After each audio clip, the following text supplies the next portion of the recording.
Headlines के बाद खबरों को देखते हैं विस्तार से। मध्य प्रदेश में बीजेपी 23 मार्च को अपने 3 साल के कार्यकाल की सफलता का रिपोर्ट पेश करेगी, वहीं कांग्रेस सरकार की विफलताओं को गिनाएगी।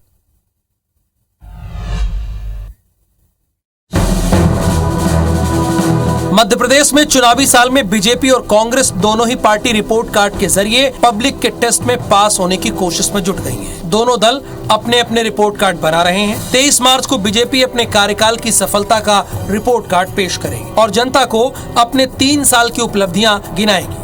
23 मार्च को जब माननीय मुख्यमंत्री शिवराज जी के इस टर्म के 3 साल पूरे होंगे तो हम जन विकास का अपना जो रिपोर्ट कार्ड है पेश करें। वहीं प्रदेश कांग्रेस ने तय किया है कि वो भी सरकार का रिपोर्ट कार्ड जारी करेगी। इसमें महंगाई, बेरोजगारी, कानून व्यवस्था समेत अन्य मोर्चों पर सरकार के विफल रहने की जानकारी दी जाएगी। सरकार ने 3 साल में प्रदेश को लूटा है।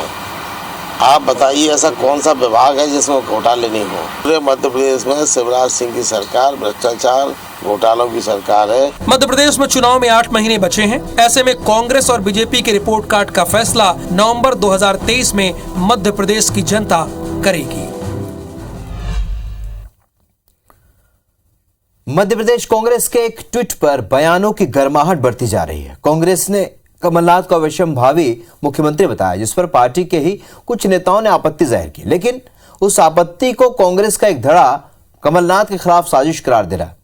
पार्टी को शिव की बारात और कमलनाथ को शिव बता रहा है और इस मौके को बीजेपी ने लपक लिया है और खुद मुख्यमंत्री शिवराज सिंह चौहान ने मोर्चा संभाल लिया है।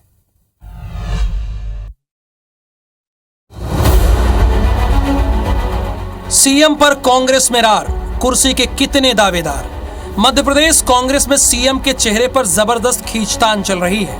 कांग्रेस ने कमलनाथ को भावी सीएम बताते हुए पोस्टर लगाए तो पूर्व पीसीसी चीफ अरुण यादव और अजय सिंह ने दो टूक कहा कि कांग्रेस में भावी मुख्यमंत्री नाम की कोई चीज नहीं है। आलाकमान और विधायक दल जिसे चुनेगा वही मुख्यमंत्री होगा। इसके बाद कांग्रेस ने नया ट्वीट किया जिसमें कमलनाथ को अवश्यंभावी मुख्यमंत्री बताया गया।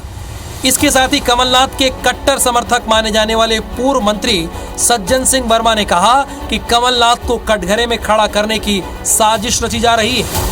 अरुण यादव को इस पर आत्ममंथन करना चाहिए। कांग्रेस विधायक पीसी शर्मा ने 2 कदम आगे बढ़ते हुए कांग्रेस को शिव की बारात और कमलनाथ को शिव बताकर फिर से सरकार बनाने का दावा किया। वहीं नेता प्रतिपक्ष गोविंद सिंह ने कहा कि 23 का चुनाव कमलनाथ के नेतृत्व में ही लड़ा जाएगा, लेकिन सीएम पार्टी तय करेगी। जो नेता कमलनाथ के मुख्यमंत्री पद पे आसीन होने पे प्रश्न चिन्ह लगा रहे हैं, कमलनाथ जी को कटघरे में खड़े करने का एक षड्यंत्र मान लें। आज की खरीद फरोख्त वाली सरकार है और जिस तरह से महंगाई, बेरोजगारी, आज हर वर्ग परेशान है, इसलिए शब्द बड़ा अच्छा यूज किया, अवश्यंभावी।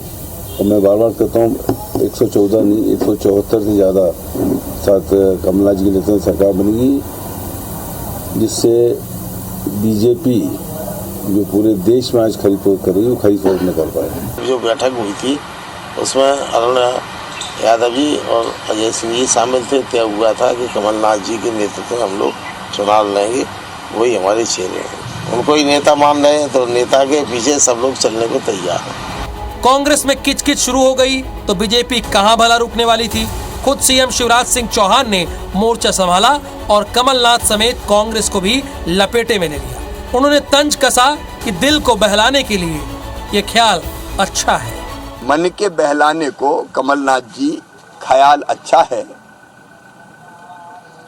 आपके दल के नेता ही कह रहे हैं कि कोई मुख्यमंत्री तय ही नहीं है और जनता कह रही कि कांग्रेस की सरकार नहीं आना ये तय है।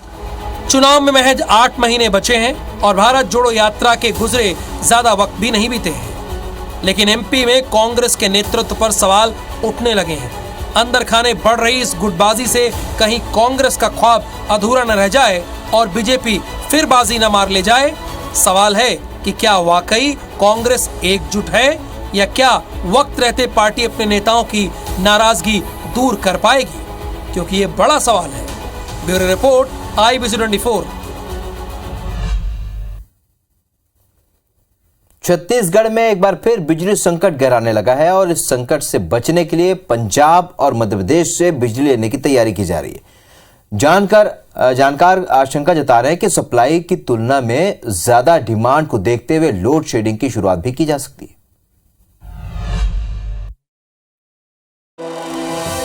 गर्मी से पहले बजा अलार्म, मांग ज्यादा पूर्ति कम, आगे की क्या है तैयारी?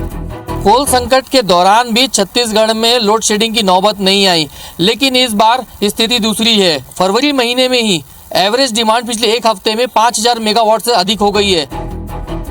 भरपूर कोयला, बड़े पावर प्लांट और सरप्लस बिजली का तमगा, ये सब मिलकर छत्तीसगढ़ को एनर्जी स्टेट का रुतबा तो दिलाते हैं, पर मांग और पूर्ति का बैलेंस यहां भी बिगड़ने लगा है। जी हां, छत्तीसगढ़ को भी अब बिजली की कमी का सामना करना पड़ रहा है। असल में तापमान में बढ़ोतरी के कारण फरवरी माह में ही बिजली की मांग बढ़ने लगी है।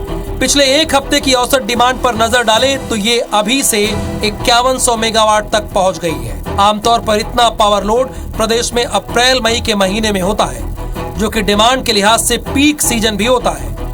उस वक्त पारा 40 से ऊपर जाता है तो घरों में एसी कूलर के साथ साथ खेती के लिए पंप चलते हैं। बिजली वितरण कंपनी के निदेशक मनोज खरे के मुताबिक अप्रैल मई में मांग रिकॉर्ड के ऊपर जा सकती है। तो सबसे ज़्यादा पावर की ज़रूरत अप्रैल माह और मई माह में होती है, जिसके लिए हम लोग प्रयासरत हैं कि उसको व्यवस्था कैसे की जाए। और अभी पोजीशन है बढ़ते हुए देखकर ये लगता है कि लगभग 5500-5600 मेगावाट के आसपास डिमांड जा सकती है। बिजली की जो घरेलू मांग है उतना प्रोडक्शन नहीं है। ऐसे में बिजली विभाग के पास लोड शेडिंग के अलावा कोई और चारा नहीं बच जाता। इस साल के अंत में चुनाव होने हैं। ऐसे में अगर लोड शेडिंग होती है तो जनता का असंतोष सरकार को झेलना पड़ेगा। इसे देखते हुए बिजली विभाग के अधिकारी अभी से अतिरिक्त बिजली की व्यवस्था करने में लग गए हैं। जानकारी के मुताबिक राज्य के अपने पावर प्लांट की कैपेसिटी 2840 मेगावाट की है। सभी यूनिट पूरी तरह से चालू रही तो लगभग 2300 मेगावाट बिजली मिलती है। सेंट्रल पूल और एनटीपीसी से लगभग 2500 मेगावाट, बायोमास और निजी सेक्टर से लगभग 500 मेगावाट बिजली मिल रही है। मतलब लगभग 5100 मेगावाट बिजली ही उपलब्ध है। अतिरिक्त 500 मेगावाट बिजली के लिए वितरण कंपनी ने पंजाब और मध्य प्रदेश से मदद मांगी है। हमने एक पंजाब के साथ में समझौता किया, तो वो 200 मेगावाट वो बिजली हमें एडवांस में देंगे और उसको हम अक्टूबर, नवंबर, दिसंबर माह में वापस करेंगे। और एमपी से भी इसी तरह से बैंकिंग अरेंजमेंट की बात चल रही है। बिजली कंपनी के अधिकारियों के मुताबिक राज्य में लोड शेडिंग की स्थिति नहीं आने दी जाएगी, लेकिन अगर ऐसी नौबत आती है तो सबसे पहले उद्योगों में लोड शेडिंग की जाएगी। इस बात की आशंका से उद्योगपति अभी से चिंतित हो गए हैं। उद्योग चैम्बर के अध्यक्ष अश्विन गर्ग के मुताबिक इंडस्ट्री के लिए बिजली ही बैकबोन है। अगर सप्लाई बाधित होती है तो उद्योगों के सामने आर्थिक रूप से बड़ा संकट आ जाएगा। गर्मी के समय में अगर विद्युत कटौती होती है, चाहे वो उद्योगों में हो, चाहे वो कमर्शियल या रेसिडेंशियल में हो, ये बहुत ज़्यादा प्रॉब्लमेटिक रहेगी। लगातार बढ़ती बिजली की डिमांड को देखते हुए वितरण कंपनी ने सौर ऊर्जा के प्लांट लगाने का निर्णय लिया है, जिस पर काम शुरू भी हो गया है। लेकिन इससे बिजली उत्पादन में कम से कम 5 साल लगेगा। यानी इस साल तो बिजली की कमी का समाधान विभाग को उपलब्ध संसाधनों से ही निकालना होगा।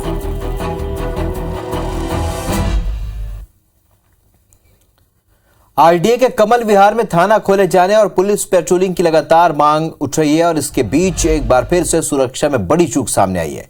दर्जनों घरों में चोरी करने और लोगों से लूट की घटना के बाद अब चोरों ने कमल विहार में करोड़ों रुपए के बिजली उपकरणों पर हाथ साफ कर दिया है। चोरों ने सेक्टर 11 में 11,000 वोल्ट का कम सप्लाई काटकर ट्रांसफार्मर यार्ड में रखे 7 ट्रांसफार्मर और पैनल बोर्ड से 2.5 करोड़ से भी ज्यादा के बिजली उपकरण चोरी कर लिए हैं। मौके पर पहुंची आईएबीएस 24 की टीम ने पाया कि उपकरण चोरी नहीं हुए, बल्कि उनका नट बोल्ट खोलकर वो ले गए ताकि बाद में चोरी किए जा सकें। लेकिन चोरी किया गया सामान काफी भारी था। चोरों ने ट्रांसफार्मर खोलकर अंदर की बाइंडिंग और हर ट्रांसफार्मर में से 500 लीटर ऑयल तक चोरी कर लिया। यहां तक के अंडरग्राउंड केबल को काटकर तांबा और एल्यूमिनियम तक वो ले गए। ये कमल विहार में पिछले कई दिनों से चोरी की बहुत शिकायतें आ रही हैं। इसके पूर्व रायपुर विकास प्राधिकरण ने पुलिस विभाग को और गृह मंत्रालय को एक पत्र लिखकर वहां पर थाना पुलिस चौकी खोलने की मांग की है, जिसकी प्रक्रिया शासकीय स्तर पर चल रही है। और वहां पर हम लोग गार्ड भी लगाते हैं, चोरी को रोकने का प्रयास करते हैं। IBC 24 लगातार आरडीए के कमल विहार में सुरक्षा के मामले उठाता रहा है और अब कमल विहार में फिर से एक बड़ा मामला आया है। चोरों ने चलते ट्रांसफार्मर्स में करोड़ों रुपए की चोरी की है। आपको बता दें, हम खड़े हैं कमल विहार के ट्रांसफार्मर यार्ड में और यहाँ पर चोरों ने लगभग 2 से 2.5 करोड़ रुपए का बिजली का सामान चालू कर लिया है। 11,000 वोल्ट की लाइन चालू थी और इन ट्रांसफार्मर को बंद करके उन्होंने ये चोरी की है। आप देख सकते हैं किस कदर आतंक मचाया है चोरों ने। ट्रांसफार्मर को खोलकर इसके अंदर का जो सामान होता है, लाखों रुपए की वाइंडिंग होती है, ट्रांसफार्मर ऑयल होता है, सब कुछ उन्होंने चोरी कर लिया है। ट्रांसफार्मर के साथ LT पैनल लगा होता है, इस पैनल बॉक्स को पूरा खाली कर दिया गया है। लाखों रुपए का सामान इसमें लगा होता है। आप देख सकते हैं काफ़ी भारी सामान यहाँ पर पड़ा है। ये जो सामान आप देख रहे हैं, इस पर कॉपर की वाइंडिंग होती है जो इस ट्रांसफार्मर के अंदर होती है। अंदर 500 लीटर ऑयल रहता है, तो इस पूरी वाइंडिंग को जो है चोरी कर लिया गया है। हम ट्रांसफार्मर के ऊपर खड़े हैं और आप देख सकते हैं ये जो हिस्सा आप देख रहे हैं 3 पिलर के जैसे, इसके ऊपर तांबे की वाइंडिंग थी और ये इतना भारी है कि इसे एक आदमी के द्वारा हिलाना भी मुश्किल है, तो पूरी की पूरी टीम इस पर लगी थी। और आपको बता दें, ये पूरा हिस्सा जो है ये अंदर टैंक में रहता है और इसके अंदर ट्रांसफार्मर ऑयल भरा रहता है कम से कम 500 लीटर। आपका जो हमने आपको ऊपर का हिस्सा दिखाया था, ये इस पर ही फिट रहता है। आप देख सकते हैं किसी भी चीज़ को चोरों ने नहीं छोड़ा है। जगह जगह आपको दिखेंगे पैनल के ढक्कन दिखेंगे, जो बॉक्स है उसके ढक्कन खुले मिलेंगे। कोई भी बिजली सामान हो, चाहे MCB हो, चाहे किसी भी प्रकार का, चोरों ने सब कुछ पर हाथ साफ कर दिया है। आपको जगह जगह भी कुछ नट खुले हुए हैं, तो पक्की बात है कि यहाँ पर अभी भी चोरी की आशंका बनी हुई है, ताकि वो तैयारी करके गए, इसे खोल के गए लगता है, ताकि बाद में आकर इस पर फिर से हाथ साफ किया जा सके। तो हम फिर से एक बार बता दें कि IBC 24 लगातार सुरक्षा के मुद्दे उठाते रहे। लगातार यह चोरी होती है, सड़क चलते आदमी से लूट हो जाती है, लेकिन फिर भी शासन का ध्यान या RDA का ध्यान यहाँ पर थाना खोलने के लिए क्यों नहीं जा रहा है, ये अपने आप में बड़ा सवाल है। ये सवाल जबकि जो सरकार में बैठे जिम्मेदारों से भी हो चुका है। अब देखते हैं कि प्रशासन की आंख इसमें खुलती है या थाना खुलता है, लोगों को सुरक्षा मिलती है, या ऐसे ही ढाक के 3 पात बने रहेंगे। कैमरामैन सौरभ निर्मलकर के साथ संदीप शुक्ला, IBC 24 रायपुर। रतलाम में कांग्रेस के विधायक मुरली मोरवाल ने अधिकारियों को खुलेआम धमकी दे दी। मुरली मोरवाल ने कहा कि 8 महीने बाद प्रदेश में कांग्रेस की सरकार बनने वाली है, जिसके बाद अंजाम भुगतने के लिए तैयार रहें। चुनावी साल में MP में कांग्रेस पार्टी के नेता आए दिन प्रशासनिक अधिकारियों को खुली धमकी दे रहे हैं। इसी क्रम में आज रतलाम में एक बार फिर कांग्रेस के विधायक मुरली मोरवाल ने अधिकारियों को खुली धमकी दे दी। उन्होंने कहा कि 8 महीने बाद MP में चुनाव है, प्रदेश में कांग्रेस की सरकार बनेगी, अधिकारी कान खोल कर सुन ले। 8 महीने बाद कहां जाओगे पता भी नहीं चलेगा। बदले की भावना से काम किया जा रहा है। हम चेतावनी देते हैं कि 8 महीने बाद कांग्रेस की सरकार आ रही है, अधिकारी कान खोल के सुन लो। जब बैठे हो, वो ADO हो या तहसीलदार हो या TI हो, कान खोल के सुन लो। 8 महीने बाद कहाँ जाओगे ये पता भी नहीं लगेगा तुम्हारा। किस हिसाब से तुम बदले की भावना से काम कर रहे हो। दरअसल कांग्रेस की खाद लूट मामले में आलोट में शंखनाद रैली निकालकर मनोज चावला के समर्थन में धरना दिया, जहां विधायक मुरली ने अधिकारियों को अल्टीमेटम देते हुए खुली धमकी दे दी। मध्य प्रदेश में इन दिनों विकास यात्रा की खूब चर्चा है। हालांकि ये यात्रा मध्य प्रदेश सरकार द्वारा निकाली जा रही है, लेकिन एक सभा में कमलनाथ ने विकास यात्रा को निकास यात्रा बता दिया, जिसके बाद विवाद बढ़ गया है। मध्य प्रदेश में विधानसभा चुनाव की उल्टी गिनती शुरू हो चुकी है। मिशन 23 के लिए बीजेपी विकास यात्रा के जरिए लोगों का विश्वास दोबारा हासिल करने की कोशिश में जुटी है। विकास यात्राओं को लेकर CM शिवराज सिंह ने प्रदेश में हो रहे नवाचार पर खुशी जाहिर की है। मध्य प्रदेश के सभी 230 विधानसभा क्षेत्रों में चल रही है। कई जिलों ने बड़े नवाचार किए हैं और जनता का बहुत जबरदस्त रिस्पांस इन यात्राओं को मिल रहा है। वहीं दतिया में प्रदेश के गृह मंत्री नरोत्तम मिश्रा ने विपक्ष पर जमकर हमला बोला। पूरा गुट जो कमलनाथ जी की जड़ें खोदने पर लगा हुआ है, अब आगे देखना है कि सज्जन जी किसका षड्यंत्र उजागर करते हैं। वहीं नेता प्रतिपक्ष डॉक्टर गोविंद सिंह ने बीजेपी की विकास यात्रा को विनाश यात्रा बताया। सभाएं इकट्ठी करके विकास यात्रा में बुलाने के लिए आदेश दिए जा रहे हैं। बहरहाल मध्य प्रदेश में यात्राओं पर बड़ा जोर है। बीजेपी प्रदेश में विकास यात्रा निकाल रही है, वहीं कांग्रेस इस पर जमकर निशाना साध रही है। इंदौर नगर पालिका निगम ने 20 बड़े डिफॉल्टर बकायेदारों की सूची जारी की है और इन पर 53 करोड़ की रकम बकाया है, जिनके खिलाफ नगर पालिका निगम बड़ी कार्रवाई करने की तैयारी में। इंदौर नगर पालिका निगम जल्द बड़े बकायेदारों के खिलाफ कार्रवाई करने जा रही है। असल में इंदौर नगर पालिका निगम को अब राजस्व घाटे की चिंता सताने लगी है। इंदौर नगर पालिका निगम ने 20 बड़े डिफॉल्टर बकायेदारों की सूची जारी की है, जिन्होंने अब तक बकाया संपत्ति कर नहीं भरा है।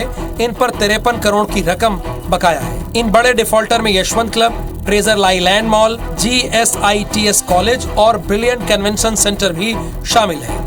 अधिकारियों के मुताबिक सभी बड़े बकायेदारों को लगातार नोटिस दिए जा रहे हैं। राजस्व वसूली का काम है, वो चूंकि वर्ष अंत चल रहा है, उसकी तैयारियां भी लगातार चल रही है। ऐसे बड़े बकायेदारों को चिन्हित किया गया है जिन्होंने अपने टैक्स नहीं पे किए गए हैं। इसको लेकर के लगातार टीम तैयारी कर रही है। इस वित्तीय वर्ष में नगर पालिका निगम को 700 करोड़ की राजस्व वसूली करना है, लेकिन ये टारगेट अब तक 50% तक ही पहुँच पाया है। लिहाजा बड़े बकायेदारों के खिलाफ सख्त रवैया अपनाते हुए इनसे राजस्व की वसूली की जाएगी। तो रात 10 बजे की खबरों फिलहाल इतना ही। आगे देखिए लॉकअप मेरे सहयोगी अविनाश के साथ। नमस्कार।